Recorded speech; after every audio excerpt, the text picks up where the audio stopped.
Welcome back to Yehoshua's Daf Yomi Shiur, where the Daf continues daily until the complete revelation of Mashiach ben David, Messiah, the son of David.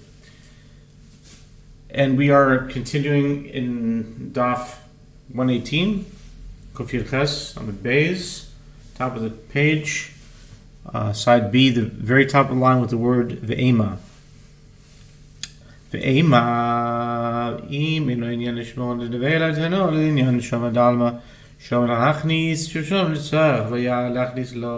asks, why is it assumed that if the verse is not needed for the matter of protection of a carcass, it should be applied to the matter of a handle in general? Say that if the verse is not needed for the matter of protection of a carcass, apply it to the matter of protection in general with regard to food, although it is already written upon any sowing seed. Leviticus 11:37. Two verses are necessary to teach the halakha of protection with regard to food. One verse to teach that protection imports impurity, and one to teach that protection joins together with the food to constitute the requisite measure to impart impurity. But there is no source from which to derive that a handle imports impurity. The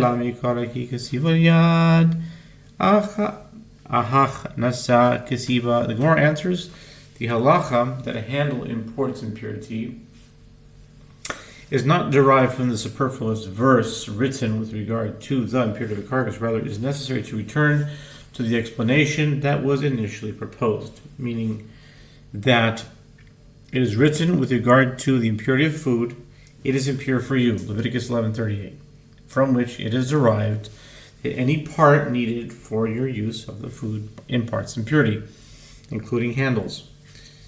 It was asked with regard to this derivation, say that this verse teaches that a handle exports impurity, but not that it imports impurity. The Gemara suggests that question is not difficult. From the outset, when the halacha of a handle is written, but if water is put upon the seed and any of their carcass falls on it, it is impure for you, Leviticus 11:38. It is written in the context of importing impurity, therefore it is inferred, a kal v'chomer, that a handle exports impurity from the halacha, that it imports impurity. And it is derived from a kal v'chomer, from the halachot of a handle that protection both imports and exports impurity. It's also derived that protection joins together with the food to constitute the requisite measure to impart impurity from that which is written on any sowing seed. The Gemara asks, but if that is so, why do I need the verse to teach the halakha of protection with regard to a carcass, as if it is written, shall be impure, Leviticus 11:39? The Gemara answers, it is necessary for the matter itself to teach that the halakha of protection is applicable to the impurity of a carcass. Ulemai ile sarfeim amret lo mitzaref ilahachnis v'lahoitzi kal v'chamem yad asya. The Gemara asks, and with regard to what halacha is this taught?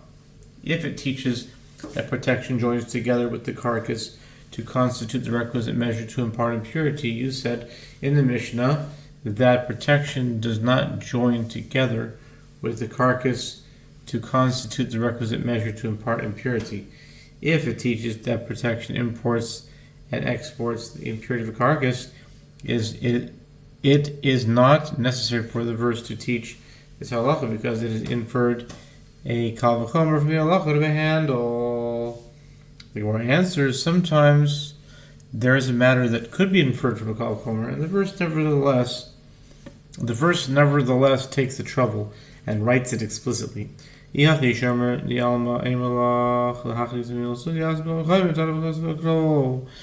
Gemara objects, if so, one may ask, with regard to protection in general, meaning with regard to food, it was established that the verse is not necessary to teach that it imports and exports impurity, and therefore the verse teaches that protection joins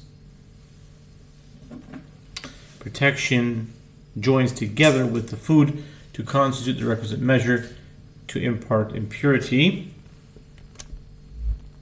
I will say to you instead that the verse teaches that protection imports impurity, and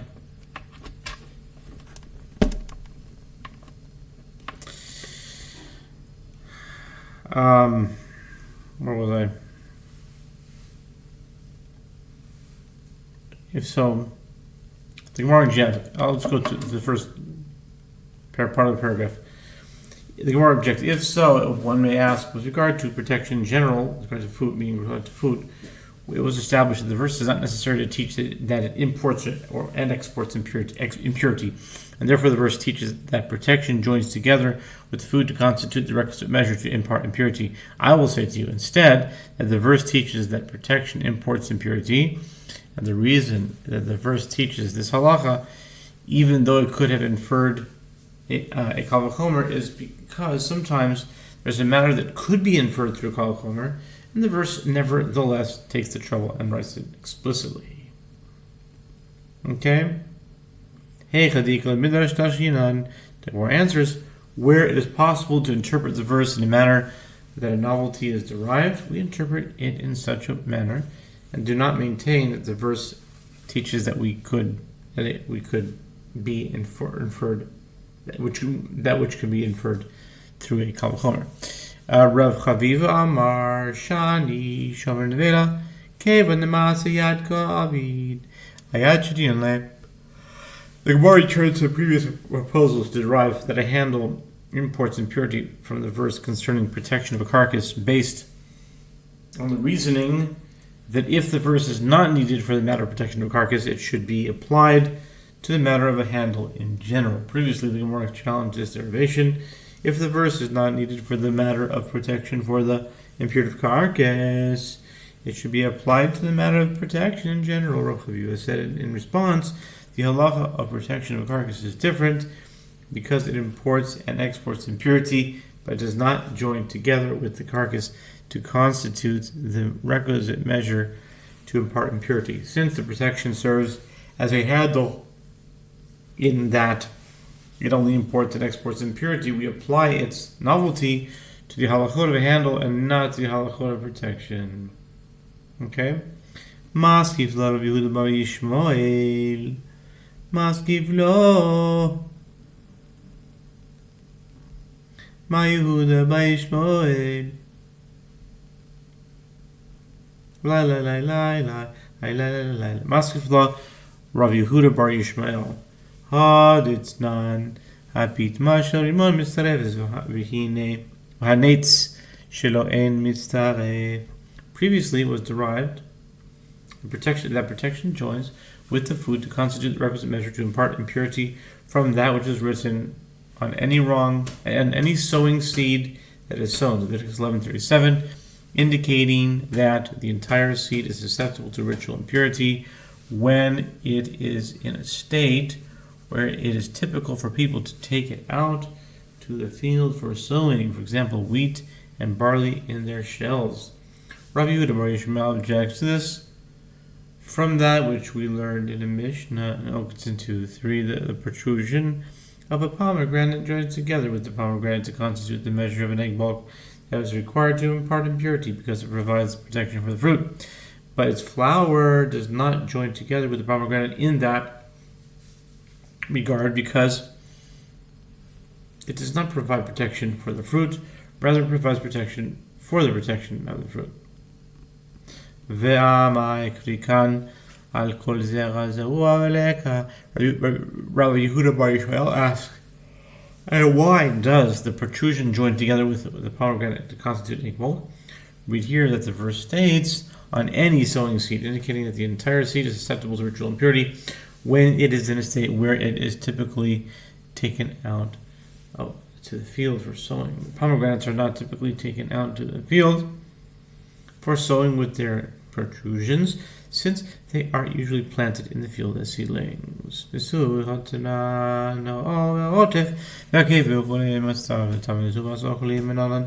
And furthermore, one can object to this derivation from that which we learned in the Mishnah, the hide and the congealed gravy attached to the meat and the spices and the meat residue and the bones and the tendons in the lower section of the horns and the section of the hooves, all joined together with the meat to constitute the requisite egg bulk to impart impurity of food.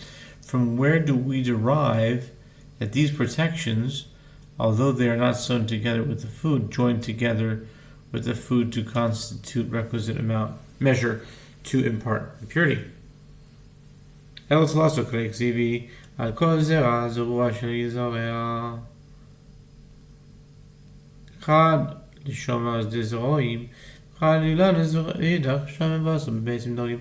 Rather, three items with the root zayin, resh, and ayin are written in the verse with regard to protection. Any sowing, that's zerua, sowing seed, zera, seed, sowing is zerua, seed is zera, that is sown, yizarea. One term is written to teach the halacha of protection with regard to seeds, and one is written to teach the halacha of protection with regard to trees, and the other term is written with regard to teach the halacha of protection with regard to meat, eggs, and fish. Accordingly, this halacha is not limited to protection that is sewn together with the food.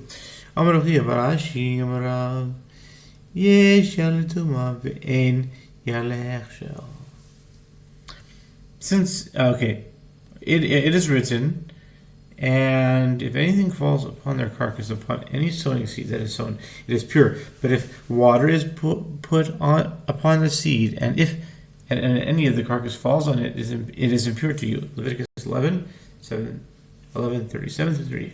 Previously, the Gemara derives from this verse that an appendage that serves as a handle both imports impurity to and exports impurity from the food. In addition, this simple understanding teaches that food can become impure only after first being rendered susceptible to impurity by coming into contact with the liquid. With regard to these two halachot, Rav Chia Barashi says, the Rav says there is a significance to a handle with regard to importing and exporting impurity, meaning handle imports impurity to and exports impurity from the attached food, but there is no significance to a handle with regard to rendering the attached food susceptible to impurity. Rather, the food itself must come into contact with the liquid directly. Rabbi Yochanan says there is significance to a handle with regard to importing impurity to and exporting impurity from the attached food, and with regard to rendering the attached food susceptible to impurity, even if only the handle came into contact with the liquid. The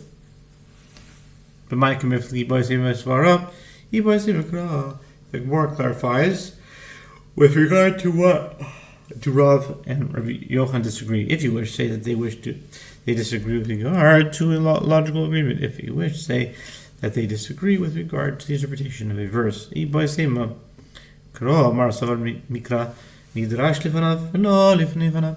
Gemara explains, if you wish, say that they disagree with regard to the interpretation of the verse. One sage, namely Rav, holds that a verse is interpreted homiletically, based on the juxtaposition to the term immediately preceding it, and not based on the juxtaposition to the term before the one preceding it. In this case, the verse states, for you, indicating inclusion of a handle with regard to the matter imparting impurity, which is stated in the preceding phrase, it is impure, but not with regard to the matter of rendering the attached food susceptible to impurity through contact with liquid, which is stated before the preceding phrase, if water is put. And one sage, Rabbi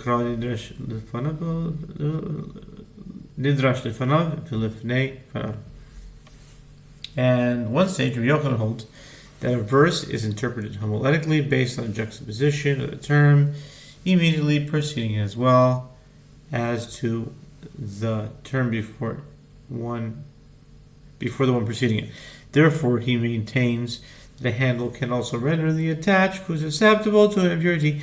If you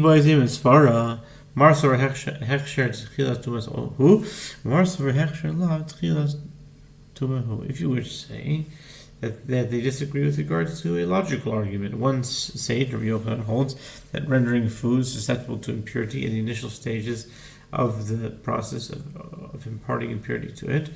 Therefore, just as a handle imparts impurity, it can also render the food susceptible to impurity. And one sage, Rav, holds that rendering food susceptible to impurity is not the initial stage of the process of imparting impurity. Okay. Tanya Kavas is Rabbi Yochanan Keshem sheyesh yad letuma, kach yesh yad lechshel, וכשם שאין מקבל טומאה אלא נכשתלשו, כך אין מקבלים הכשר אלא עד שיתלשו. It was taught in Braita in accordance with the opinion from Yochanan, just as there is a significance to a handle with regard to imparting impurity of food, so too there is significance to a handle with regard to rendering the attached food susceptible to impurity. And just as the produce is susceptible to contracting impurity only when it is detached from the soil, so too produce cannot be rendered susceptible to impurity through contact with liquid until it is detached from the soil. Amarav ein yad lefachos mikazayis ein shor lefachos mikvot. The Gemara cites another disagreement between Rav and Rabbi Yochanan. Rav says there is no halacha of handle with regard to imparting impurity for a handle that is attached to less than olive bulk of food, and there is no halacha of protection with regard to imparting impurity for protection that is attached to less than a bean bulk of food.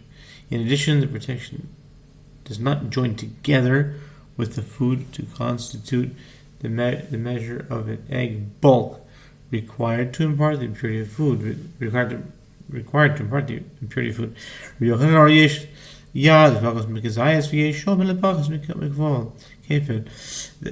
Yochanan says there is a halacha of a handle with regard to imparting impurity for a handle that is attached to less than an olive bulk of food, and there is a halacha of protection with regard to imparting impurity for protection that is attached to less than a bean bulk of food.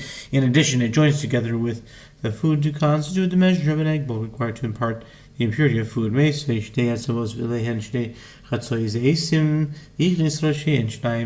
Or in brackets, Hashnaim Labais, V'Abais Mehalil Alehem Habais Tomei.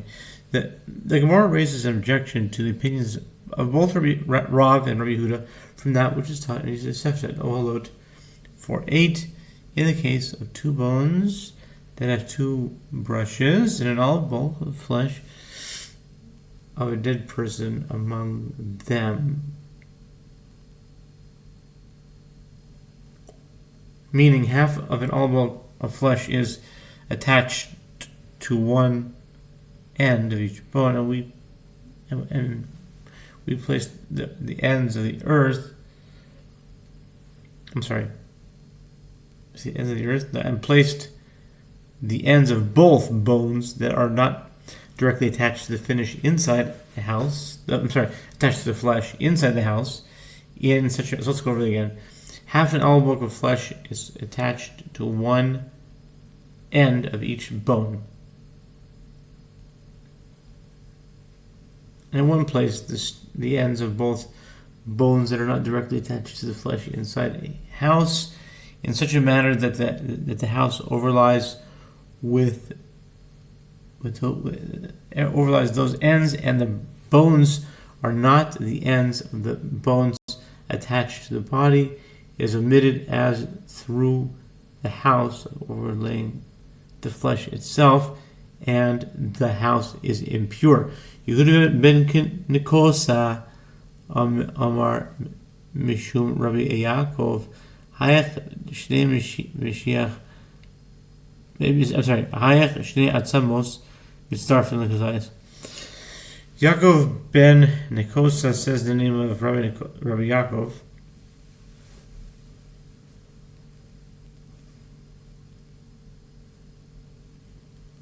Wait a minute. Meisvei. Let's go back to Meisvei. The Gemara is an objection to the opinions of both Rav and Rabbi Yochanan from that which is taught as Tosefet. Oholot 4:8. In the case of two bones that have two halves of an olive bulk of flesh of a dead person upon them, meaning half an olive bulk of flesh is attached to one end of each bone, and one place the ends of both bones that are not directly attached to the flesh inside a house in such a manner that the house overlies those ends of the bones, but not the ends of the bones attached to the flesh, is considered as though the house is overlying the flesh itself, and the house is impure.